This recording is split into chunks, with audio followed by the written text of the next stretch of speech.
Ato sabsayran karon ang sitwasyon sa 3-day vaccination sa COVID-19 vaccination rollout sa silinganang mga lalawigan dito sa Central Visayas, labi sa Negros Oriental o gingon man sa Bohol. Pinagi nining maong report. Alas 4 pa lang sa kaadlawon kagahapon taas na ang linya sa mga magpabakuna sa Valencia Negros Oriental.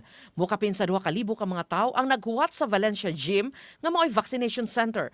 3,000 ang target sa Provincial Health Office nga mabakunahan matag adlaw base sa kota nga gihatag sa Department of Health. Samtang hapsay ra ang linya sa laing vaccination site sa Valencia nga giduma sa Rural Health Unit. Naminas ako ng bakuna kung sa epekto.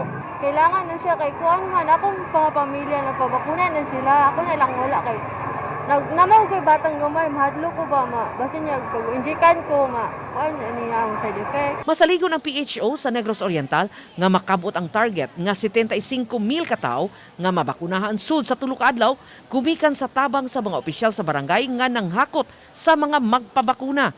Sa Canlaon City, nagrekorida pa ang mga sakop sa Bureau of Fire Protection aron kumbinsihon ang mga tao nga magpabakuna.